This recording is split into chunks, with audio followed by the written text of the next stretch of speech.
ಇತ್ತೀಚೆಗೆ ಮನುಷ್ಯರ ಮೇಲೆ ಆನೆಗಳ ದಾಳಿ ಜಾಸ್ತಿ ಆಗ್ತಾ ಇದೆ. ಏನ್ ಕಾರಣ ಇರ್ಬೋದು? ಇದನ್ನೆಲ್ಲ ನೋಡಿದ್ರೆ ಇದನ್ನು ಯಾವುದೋ ಒಂದು ದೊಡ್ಡ ಸಮಸ್ಯೆಯ ಆರಂಭಿಕ ಲಕ್ಷಣದಂತೆ ನಮಗೆ ಕಾಣ್ ಬರ್ತಾ ಇದೆ. ಮುಖ್ಯವಾಗಿ ಏನಾಗಿರ್ಬೋದು, ಒಂದು ಹವಾಮಾನ ಬದಲಾವಣೆಯನ್ನು ನಾವೀಗಾಗಲೇ ನೋಡ್ತಾ ಇದ್ದೇವೆ. ಮಳೆ ಮತ್ತು ಬೇರೆ ಬೇರೆ ಕಾಲಮಾನಗಳ ನಡುವೆ ವ್ಯತ್ಯಾಸ ತುಂಬಾ ಆಗ್ತಾ ಇದೆ. ಒಂದು ವರ್ಷ ತುಂಬಾ ಜಾಸ್ತಿ ಮಳೆ ಹೋಗಿದ್ರೆ ಇನ್ನೊಂದು ವರ್ಷ ಮಳೆನೇ ಇರುವುದಿಲ್ಲ ಆಗ್ತವೆ.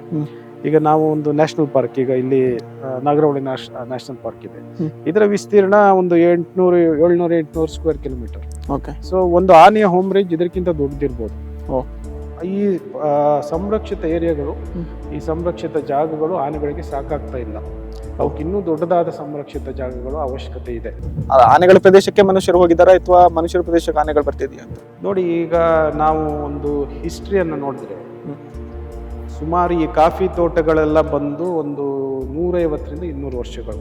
ಅದಕ್ಕಿಂತ ಹಿಂದೆ ಇಲ್ಲಿ ಕಾಫಿ ತೋಟಗಳು ಇರಲಿಲ್ಲ. ಅವು ಒಂದು ಕಡೆಯಲ್ಲಿ ಮಾತ್ರ ನಿಂತ್ಕೊಂಡಿರೋ ಜೀವಿಗಳಲ್ಲ. ಅವು ತುಂಬಾ ಒಂದ್ ಕಡೆಯಿಂದ ಒಂದ್ ಕಡೆಗೆ ಓಡಾಡ್ತಾ ಇರುವ ಜೀವಿಗಳು. ಹೀಗೆ ಅವು ಓಡಾಡ್ಲಿಕ್ಕೆ ಒಂದು ಜಾಗ ಬೇಕು. ಸೊ ಆ ಜಾಗಗಳೆಲ್ಲ ಈಗ ಕಾಫಿ ತೋಟಗಳಲ್ಲ. ಮುಖ್ಯವಾಗಿ ಅಲ್ಲಿರುವ ಕಾಡನ್ನ ನಾಶ ಮಾಡಿದವರು ನಾವೇ. ಬೇರೆ ಬೇರೆ ಕಾರಣಗಳಿಗಾಗಿ ಈಗ ಆನೆಗಳು ಆ ಜಾಗವನ್ನ ಮತ್ತೆ ಆಕ್ಯುಪೈ ಮಾಡ್ಲಿಕ್ಕೆ ನೋಡ್ತಾ ಇದ್ದಾವೆ. ಸೊ ಅಲ್ಲಿ ಆನೆಗಳು ಜಾಸ್ತಿಯಾಗಿ ಕಂಡು ಬರ್ತಾ ಇದೆ. ಅದೇನು ವಿಶೇಷ ಅಲ್ಲ. ಆನೆಗಳು ನಮ್ಮ ಜಾಗದಲ್ಲಿ ಇದಾವೆ ಅಂದಾಗ ಅವ್ರ ಜೊತೆ ಹೇಗೆ ಬದುಕಬೇಕು ಅನ್ನೋದನ್ನು ನಾವು ಕಲ್ತ್ಕೊಳ್ಳೋದು ಅವಶ್ಯಕ ಆಗಿದೆ.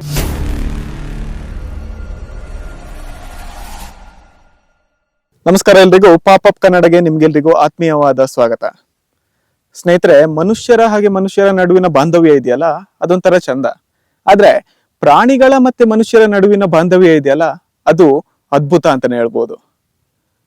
ಹಾಗಾಗಿ ಅದೆಷ್ಟೋ ಜನ ಪ್ರಾಣಿಗಳ ಬಗ್ಗೆ ತಿಳ್ಕೊಳ್ಳೋದಕ್ಕೆ ಉತ್ಸುಕತೆಯಿಂದ ಕಾಯ್ತಾ ಇರ್ತಾರೆ.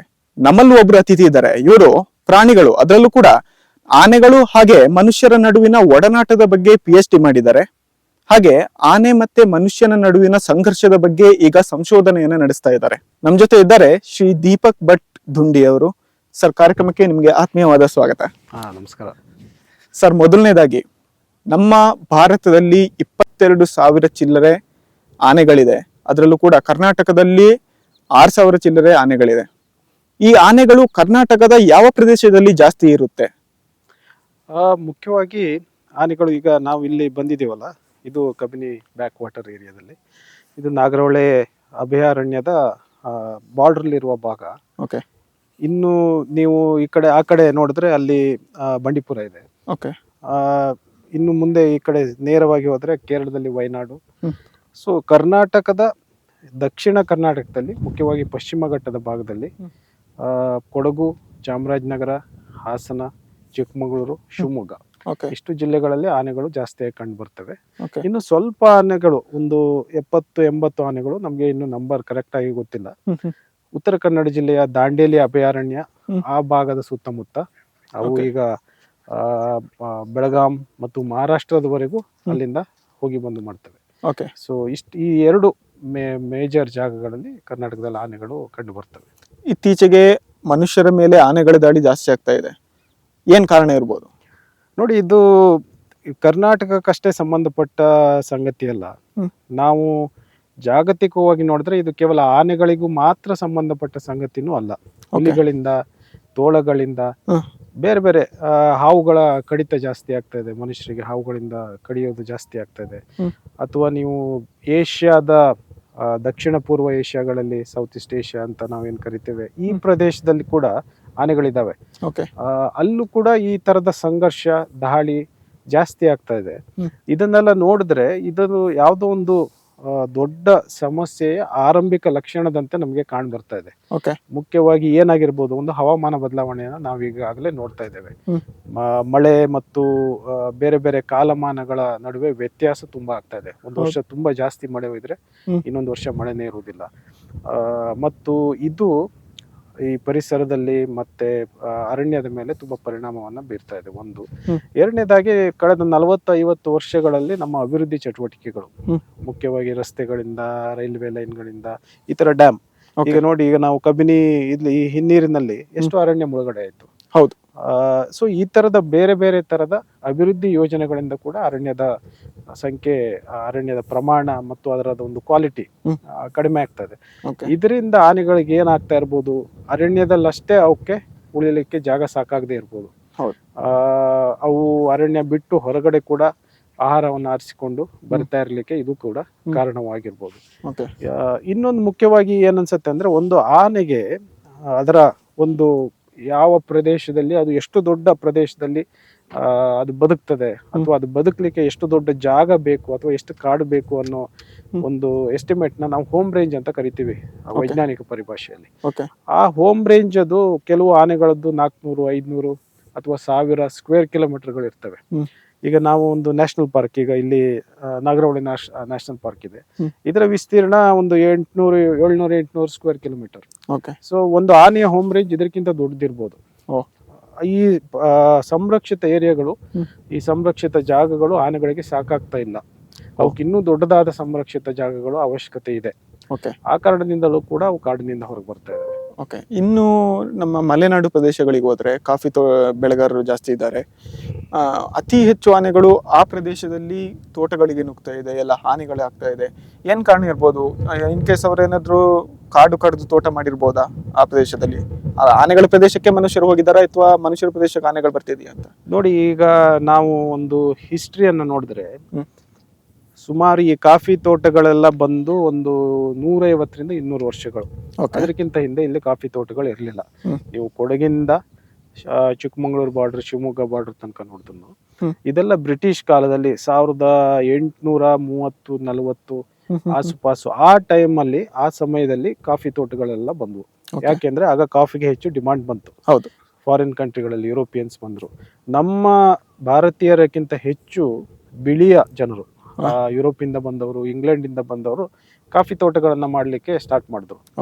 ಇಲ್ಲಿ ಮೈಸೂರು ರಾಜ್ಯ ಕೂಡ ಅವರಿಗೆ ಕಡಿಮೆ ಬೆಲೆಯಲ್ಲಿ ಭೂಮಿಯನ್ನು ನೀಡಿ ನೀವು ಕಾಫಿ ಮಾಡಿ ಅಂತ ಅವರಿಗೆ ಸಪೋರ್ಟ್ ಮಾಡ್ತು. ಯಾಕೆಂದ್ರೆ ಅದರಿಂದ ಮೈಸೂರು ರಾಜ್ಯಕ್ಕೆ ಟ್ಯಾಕ್ಸ್ ಬರ್ತಿತ್ತು. ಅದು ಅವರು ಕಾಫಿ ಬೆಳೀತಾ ಇರೋದನ್ನ ನೋಡಿ ಇಲ್ಲಿಯ ಸ್ಥಳೀಯ ಜನರು ಕೂಡ ಕಾಫಿಯನ್ನ ಬೆಳಿಲಿಕ್ಕೆ ಶುರು ಮಾಡಿದ್ರು. ಇದ್ದ ಬದ್ದ ಕಾಡಿನಲ್ಲೆಲ್ಲ, ಎಲ್ಲೆಲ್ಲಿ ಕಾಡಿದೆ, ಎಲ್ಲೆಲ್ಲಿ ಚಿಕ್ಕ ಪುಟ್ಟ ಅರಣ್ಯ ಇದೆ, ಅದೆಲ್ಲ ಕಾಫಿ ತೋಟಗಳಾಗಿ ಕನ್ವರ್ಟ್ ಆದವು. ಒಂದು ಇನ್ನೊಂದು ಏನಾಗಿದೆ ಅಂದ್ರೆ, ಈ ಕಾಫಿ ತೋಟಗಳೆಲ್ಲ ಆನೆಗಳು ಓಡಾಡುವ ಜಾಗದಲ್ಲಿ ಬಂದಿರುವಂತದ್ದು. ಈಗ ಆನೆಗಳು ಈಗ ಒಂದು ಜಾಗದಿಂದ, ನಾನು ಆಗ್ಲೇ ಹೇಳಿದಾಗೆ, ಅವುಗಳ ಹೋಮ್ ರೇಂಜ್ ಅಂತ ಕರೆಯೋದು 1000 ಸ್ಕ್ವೇರ್ ಕಿಲೋಮೀಟರ್ ಇರುತ್ತೆ. ಅವು ಒಂದು ಕಡೆಯಲ್ಲಿ ಮಾತ್ರ ನಿಂತ್ಕೊಂಡಿರೋ ಜೀವಿಗಳಲ್ಲ. ಅವು ತುಂಬಾ ಒಂದ್ ಕಡೆಯಿಂದ ಒಂದ್ ಕಡೆಗೆ ಓಡಾಡ್ತಾ ಇರುವ ಜೀವಿಗಳು. ಹೀಗೆ ಅವು ಓಡಾಡ್ಲಿಕ್ಕೆ ಒಂದು ಜಾಗ ಬೇಕು. ಸೊ ಆ ಜಾಗಗಳೆಲ್ಲ ಈಗ ಕಾಫಿ ತೋಟಗಳಾಗ್ಬಿಟ್ಟಿದೆ. ಅವು ಈಗ ನಾಗರಹೊಳೆಯಲ್ಲಿರೋ ಆನೆಗಳು ಭದ್ರಾ ಟೈಗರ್ ರಿಸರ್ವ್ಗೆ ಹೋಗ್ಬೇಕಂದ್ರೆ ಮಧ್ಯ ಅವು ಕೊಡಗಿನ ಕಾಫಿ ತೋಟಗಳನ್ನ, ಸಕಲೇಶ್ಪುರ, ಬೇಲೂರಿನ ಕಾಫಿ ತೋಟಗಳನ್ನ, ಚಿಕ್ಕಮಗಳೂರಿನ ಕಾಫಿ ತೋಟಗಳನ್ನ ದಾಟ್ಕೊಂಡು ಹೋಗ್ಬೇಕು. ಹೌದು, ಸಹಜವಾಗಿ ಅವುಗಳ ದಾರಿ. ಹೌದು. ಸೊ ಅಲ್ಲಿ ಆನೆಗಳನ್ನ ನಾವು ನೋಡಿದ ತಕ್ಷಣ ಅವು ಕಾಡಿನಿಂದ ಇಲ್ಲಿ ಯಾಕೆ ಬಂದ್ವು ಅಂತ ಯೋಚನೆ ಮಾಡ್ತೇವೆ. ಮುಖ್ಯವಾಗಿ ಅಲ್ಲಿರುವ ಕಾಡನ್ನ ನಾಶ ಮಾಡಿದವರು ನಾವೇ. ಹೌದು, ಬೇರೆ ಬೇರೆ ಕಾರಣಗಳಿಗಾಗಿ. ಈಗ ಆನೆಗಳು ಆ ಜಾಗವನ್ನ ಮತ್ತೆ ಆಕ್ಯುಪೈ ಮಾಡ್ಲಿಕ್ಕೆ ನೋಡ್ತಾ ಇದ್ದಾವೆ. ಸೊ ಅಲ್ಲಿ ಆನೆಗಳು ಜಾಸ್ತಿಯಾಗಿ ಕಂಡು ಬರ್ತಾ ಇದೆ. ಅದೇನು ವಿಶೇಷ ಅಲ್ಲ. ಅದಕ್ಕೆ ಪರಿಹಾರ ಏನಿರ್ಬೋದು ಸರ್? ಪರಿಹಾರ ನೋಡಿ, ಪರಿಹಾರ ಅನ್ನೋದು ತೀರಾ ನಾವು ತಾಂತ್ರಿಕವಾಗಿ ಅಷ್ಟೇ ಯೋಚನೆ ಮಾಡಿದ್ರೆ, ಈಗ ಕಳೆದ 15-20 ವರ್ಷಗಳಿಂದ ನಾವು ಏನೇನು ನಮ್ಮ ಸರ್ಕಾರಗಳಾಗ್ಲಿ ಅಥವಾ ನಮ್ಮ ಅರಣ್ಯ ಇಲಾಖೆ ಆಗ್ಲಿ ಏನ್ ಮಾಡ್ತಾ ಇದೆ, ಒಂದು ಸೋಲಾರ್ ಬೇಲಿಗಳನ್ನ ಹಾಕ್ತಾ ಇದ್ದಾರೆ. ಹೌದು. ಇನ್ನೊಂದು ಟ್ರೆಂಚ್ ಗಳನ್ನ ಮಾಡ್ತಾ ಇದ್ದಾರೆ. ಮತ್ತೆ ಈಗ ಹೊಸದಾಗಿ ಇಲ್ಲಿ ನೋಡಿರ್ಬೋದು ನೀವು, ರೈಲ್ವೆ ಕಂಬಿ ಬೇಲಿಗಳನ್ನ ಹಾಕ್ತಾ ಇದ್ದಾರೆ. ಇದು ಯಾವ್ದನ್ನೇ ಮಾಡಿದ್ರು ಕೂಡ ಈ ತರ ಸಂಘರ್ಷ ಕಡಿಮೆ ಆಗ್ತಾ ಇಲ್ಲ. ಅದು ಇನ್ನೂ ಜಾಸ್ತಿ ಆಗ್ತಾ ಇದೆ. ಮುಖ್ಯವಾಗಿ ನಾವು ಹೆಚ್ಚು ಅರಣ್ಯಗಳನ್ನ ನಾಶ ಮಾಡದೇ ಇರೋದು ಒಂದು ಪರಿಹಾರ. ಎರಡನೇದು, ಆನೆಗಳು ನಮ್ಮ ಜಾಗದಲ್ಲಿ ಇದಾವೆ ಅಂದಾಗ ಅವ್ರ ಜೊತೆ ಹೇಗೆ ಬದುಕಬೇಕು ಅನ್ನೋದನ್ನ ನಾವು ಕಲ್ತ್ಕೊಳ್ಳೋದು ಅವಶ್ಯಕ ಆಗಿದೆ. ಈಗ ಒಂದು ಉದಾಹರಣೆನ ಕೊಡ್ತೇನೆ. ನಮ್ಗೆ ಸೊಳ್ಳೆಗಳು ಗೊತ್ತು. ಈ ಸೊಳ್ಳೆಗಳಿಂದ ಬಹಳಷ್ಟು ಜಾತಿಯ ರೋಗಗಳು ಬರ್ತವೆ. ಡೆಂಗ್ಯೂ ಬರುತ್ತೆ, ಮಲೇರಿಯಾ ಬರುತ್ತೆ. ನಾವು ಎಷ್ಟು ಸೊಳ್ಳೆಗಳನ್ನ ನಾಶ ಮಾಡಿದ್ರು ಅದನ್ನು ಪೂರ್ತಿಯಾಗಿ ನಿರ್ಮೂಲನೆ ಮಾಡ್ಲಿಕ್ಕೆ ಸಾಧ್ಯ ಇಲ್ಲ. ಸೊ ಅದಕ್ಕೆ ಏನ್ ಮಾಡ್ಬೇಕು ನಾವು? ಸೊಳ್ಳೆಗಳ ರೋಗ ಬಂದಾಗ ಅದಕ್ಕೆ ಟ್ರೀಟ್ಮೆಂಟ್ ಏನ್ ಮಾಡ್ಬೇಕು ಅನ್ನೋದ್ರ ಬಗ್ಗೆ ಯೋಚನೆ ಮಾಡ್ಬೇಕಾಗತ್ತೆ. ಅದೇ ತರ ಆನೆಗಳು ಬಂದಾಗ, ಸೊ ಆನೆಗಳಿಂದ ಬೆಳೆ ನಾಶವನ್ನ ತಪ್ಪಿಸ್ಲಿಕ್ಕೆ ಸಾಧ್ಯ ಇಲ್ಲ.